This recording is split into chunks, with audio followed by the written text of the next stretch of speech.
Dan's not here right now. It's just Max. But this is 91 North, 95 South. We're here for all your basketball needs. WNBA, NBA, whatever you want, we got it. What you need, we got it for you. You know, we used to talk about all the different sports, but not anymore.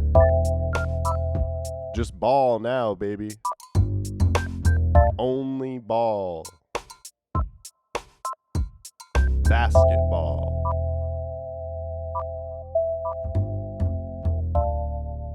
All right, welcome back. Welcome back to 91 North, 95 South. I'm your host, Max DeMeza, and as you may notice, Dan is not here. So Dan got a new job a few months ago, and so he will not be joining us on the podcast anymore. But that's okay. That's okay. I'm here. Don't worry. So for this episode, it'll be, just a bit of a ease back in, talk about, what it's going to look like, from here on out, or at least for the foreseeable future. So it's going to be shorter episodes, more guests. So I don't personally like, don't look at my notes.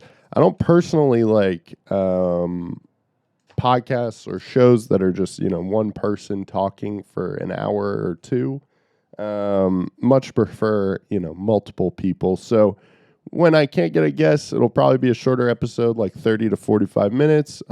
Pretty much just going to be focusing still on basketball. And since Dan won't be here, probably not going to be talking about the Celtics.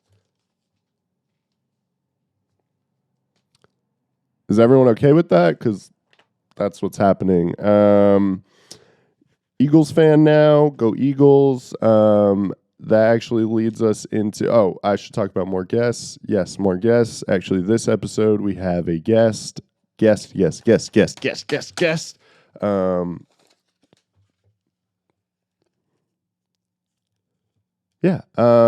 we're going to be talking to Sam today about the Knicks. It's about the quarter. It's over a quarter of the way through now. We recorded about a week ago, where it was still about over a quarter, I believe. But regardless, quarter season reactions. So we'll be talking more about the Knicks then. Some of our takes will be a little outdated because of the trade yesterday that I will be talking about a little bit before I talk to him. And so getting back to what I was going to say, I'm a Birds fan now. Go Birds. My girlfriend Gladys, she's a huge Birds fan, and I've been converted. I don't care. I'm a fraud, and I love it. So that leads us into new podcasts I'm starting with her. Not going to reveal the name yet, but it's a tease. We'll tease as we tease. So it'll be about movies that I love and that we see and that she loves, because I love movies and I'm converting her into a movie lover as well. It'll be about art, fashion, public spaces. She's an urban planner, urban designer, so that's a big thing for her. And kind of just how those worlds all connect and all interact and all intersect.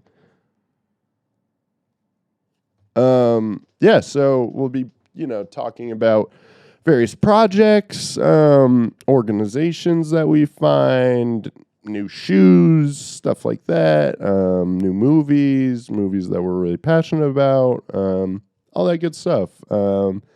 It'll be kind of like a variety podcast, but it'll all kind of have the same heart, same foundation, creative ideas that are uplifting and positive for various communities. keep your eye out for that. That'll be on this channel. Very excited to start that. We've been working on that a little bit as of late and been kind of just brainstorming that for a while now. So definitely excited to get that going. And then I guess I'll talk about, no. I'll talk about the WNBA season, and then I'll talk about the trade, and that'll lead us into the Knicks talk with Sam. So this past season was my first, second like full season of WNBA ball that I was watching and very invested in, and became a season ticket holder for the Connecticut Sun. That was a lot of fun. Made a lot of good connections with a lot of great people in the Sun organization. So, looking forward to continuing building those. And just a really fun, happy place to be for anybody of all ages. The arena is a great spot. Great place to be. I had a lot of fun. I brought a bunch of my friends there. We actually had a big group of like 8 of us or something going to a Sun game. All just a bunch of dudes going to a Connecticut Sun game. So it was awesome. It was just a really positive experience overall. Got to have some cool. Do some cool things as well. Met Alyssa Thomas for a autograph session they do with season ticket holders, so that was really cool. Got to see DB drop 40 on the Aces when I was sitting second row. I was about 15 rows up for the Sun Liberty game where they went into OT late in the season. So it was just a blast, really proud of the team. I think they defied pretty much all expectations, how well they did this year. So that was awesome. Obviously didn't get the ultimate goal, but, excited for the next year and really excited to see what the team does. As far as the actual the champions, the champions of the 2023 season, the Las Vegas Aces, I want to say congrats to them. For a WNBA fan, I mean, it's pretty fun to watch them win and repeat. And the post game, I think this post game conference was somehow more iconic than the last post game conference. So I don't know. It was just a blast. Great parade.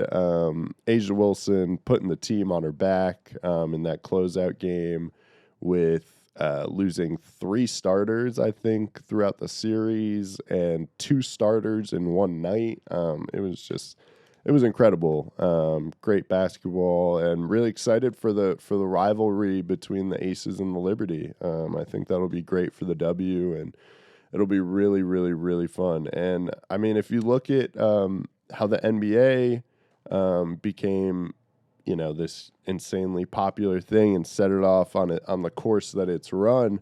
It was Bird and Magic. It was Lakers and Celtics, that the 80s, that rivalry between them, as well as the, leading up to that. But really the Magic and Bird showdowns that were happening really, really galvanized the NBA fan base and, helped create it what it is now. So I'm hoping to see that happen in the W with these 2 teams, and you can see with the numbers and the fan engagement and the increased number of tickets and viewers and all that good stuff. It's really awesome to see the W,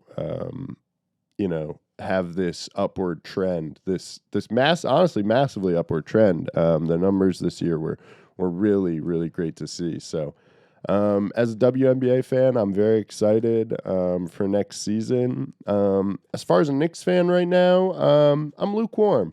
The trade yesterday with the Raptors, RJ Barrett, IQ, and a second-round pick going to the Raptors for OG Anunoby, Precious Achiuwa, and Malachi Flynn. So, like I said, lukewarm. IQ was probably my favorite player on the Knicks, and just a guy built to play in the Garden. He just an electric player the dancing, just the joy that you can see him play with was really great to see. So we'll be losing that. RJ was having another, pretty solid year. But I'm honestly, I think OG will be a bigger factor as far as the defense he can bring, and just, a pretty complete offensive game. Shooting 37% from three this year on a pretty solid volume, and I believe shooting 48% from the field overall. So a complete offensive player and an elite defender. I think I saw he's ranked only behind Mikal Bridges in terms of defensive matchups, half court matchups, the impact or something like that. Some ESPN stat. So really happy to see, really excited to see what he brings defensively. He'll be able to guard the primary ball handler of the other team, and also just bring more of a versatility. He's got length and size, can guard 1 through 5 truly. So, very excited to see him. Obviously, the Knicks needed Precious. With Jericho and Mitch being hurt, they're severely lacking in size, and in big men specifically. So I was trying so hard not to say and then I said anyway, and then I did it again, and then again. So. So, he provides size. I did it again. He provides now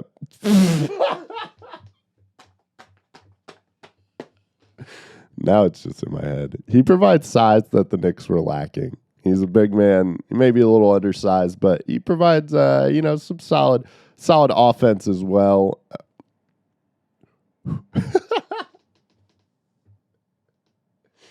Oh, I'm sorry, man. This is cracking me up. I'm trying to stretch. So, yeah, he provides size that the Knicks were lacking for the time being. And Malachi, he's a depth piece, depth guard. I don't even know how much run he'll get with the short rotations that Tibbs likes. So, like I said, lukewarm. I think OG is a pretty high impact player. And Precious does provide something that the Knicks are severely lacking as far as just being a big man. So not super excited, not super disappointed. I think IQ really provided a huge spark off the bench and was, in my mind, pretty high up in the 6th Man of the Year award running again this year. So you'll be losing that punch off the bench. But as far as, that goes, Dante DiVincenzo has been looking really good this year. So maybe he'll play a bigger role. And, you still have Josh coming off the bench. So, there is depth that the Knicks do have. So it's for on a personal level. It hurts to see IQ leave, but I think OG will be he'll make me feel better. As far as that, I think that's it from me this episode. I will send you over to the conversation I had with Sam.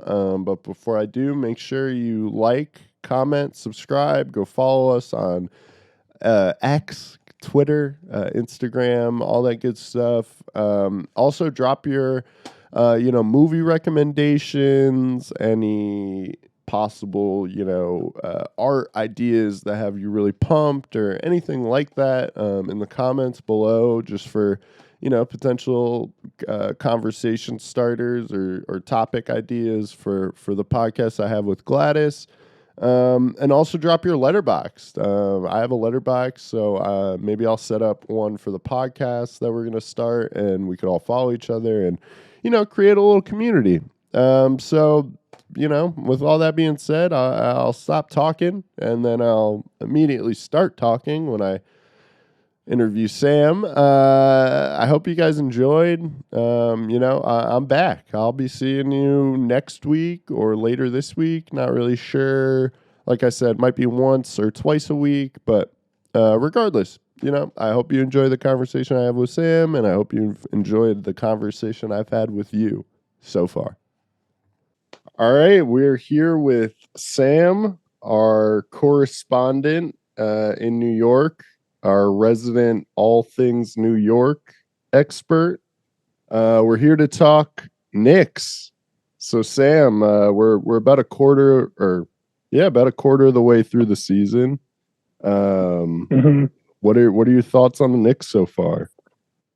Dude, it's been a ride so far, and this is first quarter of the season unlike any others before with the advent of the in-season tournament. So adds a new dynamic, some more excitement to sometimes an otherwise sleepy part of the year. But the Knicks have been off to a start, about as good as we could hope for, I would think.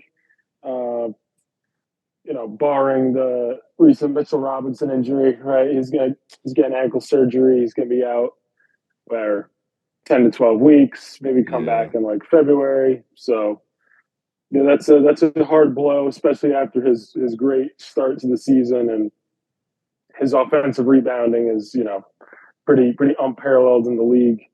And Yeah, it seems like the loss of Mitch has really changed the whole look of the team. mm-hmm. There's Yeah, no, it's no, sorry, continue. yeah, now Jericho Sims is out, right? Injured on the tip off on the recent West Coast road trip. So now we're really looking at Hardenstein to pick up the slack. And he's And also had a Hartenstein had good like over 16 boards, I think, that game too. So he stepped up. I'm glad to see Taj is back. I love Taj. I know that's Tibbs' guy. So he was coming back at some point. yeah, this is the victory lap. Yeah. Jericho wasn't his minutes were kind of tough. So Taj, you probably can't run him out there for too many minutes, but I feel like he'll do a little bit better than Jericho was doing. Right. So yeah, yeah. Oh no, what were you gonna say? No, it's hard for Jericho to get back into the system, right? I mean, he really had very limited minutes in the first part of the season, with Mitchell and Ihart splitting the role at the five. So this is he's still very young and getting his legs in the league. So hopefully he gets better soon and get him into form. Yeah, it's also tough because he plays like a traditional big man, but he's more like a traditional power forward. So he's undersized against most of the centers in the league, and then like he doesn't have a jump shot, so you can't play small ball with him. So he's kind of like in that in between spot. Like he's super athletic, and his jumping ability kind of balances out the height at least, but like in terms of physicality, it seems like he just gets overmatched a lot, and has to end up fouling. Right, right, and oh, sorry. Yeah, no, go ahead. We're good. I was just gonna talk about the offense of the Knicks so far. It's the defense hasn't really been there the past few games, but it seems like the offense has really picked up the slack. I was just wondering if you wanted to speak on that a little bit. Yeah, no, it's been a 3-point party of late, and which is good, right? Like, everyone loves to get downhill and get to the rack, but this is what the NBA is now, and right. So you gotta play the game, and Brunson's really led the way as of late, and yeah, absolutely. A lot of production, a lot of good shots from the three, and he's such a well-rounded player. Be amiss to not mention his role in getting the season off to a decent start. Yeah. and yeah, just the leadership he brings, right? Like, uh, taking some of that spotlight off Julius so he can go do his thing. Really invaluable to the team, and on and off the court. So, but the offense more broadly, him and IQ, I'd say, are the two highlights of the team. Yes. Um, some disappointment with the way Quentin Grimes has panned out as of late. Really, almost no production from him. You wouldn't even hardly notice he's on the court when he is out there. Just Yeah. not. I'm not sure what the problem is exactly. Just For me, hasn't been integrating. it seems like he, with everyone around him kind of taking a step in the offense or getting more confident in the system. I don't know exactly what it is. It seems like his role has shrunk and he hasn't really found how to fit in the flow of things now. Mm-hmm. Because it feels like he's getting up way less shots and he's mostly just stuck in the corner, almost like spacing the floor. Right. So I don't know. I haven't gone back and compared Quentin Grimes tape from last year, but it just feels a little different in that sense to me. Mm-hmm. As far as so you spoke about Brunson, of course, his 50-point game recently, really putting the team on his back. As well as Julius, bit of a slow start, but he's averaging, I think, 27 points a game in December, so he's really stepped up as well. The one player that has sort of regressed throughout the season is RJ. For me, I haven't gone in and done a deep dive in his stats, but it seems like he's settling for threes a little bit more than he was earlier in the season. I don't know if that's, he got a lot of confidence in his jump shot early in the year when everything was falling down. But it seemed like he was attacking more and getting even more in the mid range than he is now. I was wondering if you noticed the same thing or if you had a different take on it. Yeah, no, I think he's someone who's not necessarily afraid to play physical, but getting downhill, he just does not always have the softest touch at the rim, and so I think if he's seeing his skill set widen to being able to shoot from range more, and not have to deal with his kind of lack of finishing ability at the rim, then he's gonna take the opportunity to do it less. But yeah, he's definitely not the core of this offense, and um, moving forward, I'm curious if he ends up in potential trade packages down the road. Um, Max and I were talking offline about if Steph Curry could be looking to request a trade down the road if the Golden State Warriors continue on their slide. And then, as Knicks fans, we're always hunting for the next superstar. And, if you don't go into free agency, you're going to have to put together a big package. So there's a lot of kind of gaming out who would be willing to ship off. Like, right now, like the Knicks fan be like, oh, yeah, let's send off Quentin Grimes for Steph Curry. But clearly that's not going to work, and you got to balance the contracts and stuff. So, yeah, it's been sad that he hasn't been more productive, but uh, I don't know if he's here for the rest of his career. Not sure what the front office has cooking up, but he could be a piece that gets moved down the road. Yeah, I would agree with that for sure. That's actually a good segue into kind of what else I wanted to talk about. I haven't been super locked into Nick's social media or the radio even lately, so I kind of wanted to get your your pulse on the fan base. What are Knicks fans saying the Knicks need? Are they happy? Or what's going on?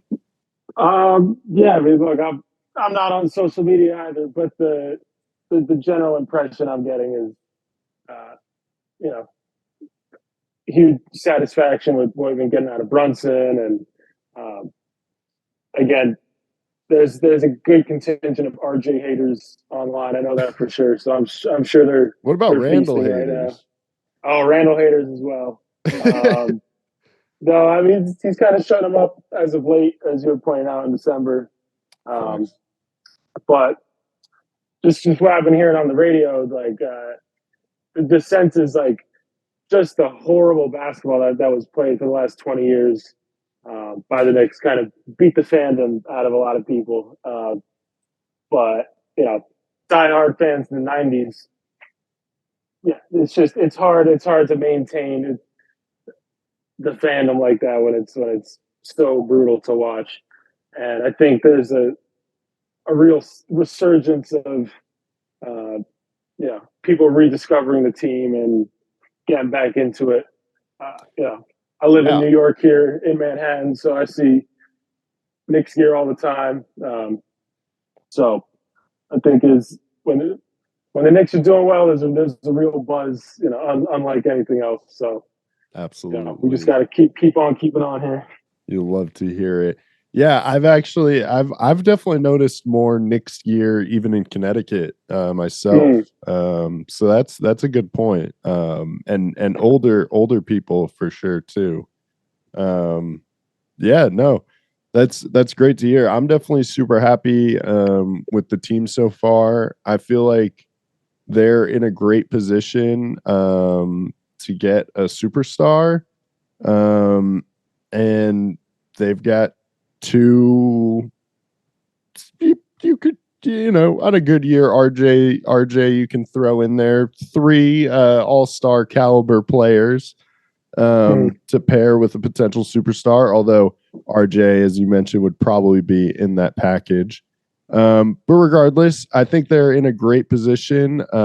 Whenever there's another disgruntled superstar, I mean, you hate to be just waiting for that. But they're probably going to finish a few games over 500. That's where they're at right now. They play pretty hard, really hard on most nights. And I'd say that just when they go up against a Boston or a Milwaukee, the talent is not at that level. But Sam, any last words that you'd like to part with? Go New York, go New York, go New York, go! You heard it here, people. Go New York, go New York, go! All right, Sam. Well, thank you for coming on and chopping it up with me about the Knicks. We'll have to catch up with you sometime at the halfway point to get your feelings then. 100%. All right. Well, thank you for having me on. All right, no problem. See ya. All right. Take care.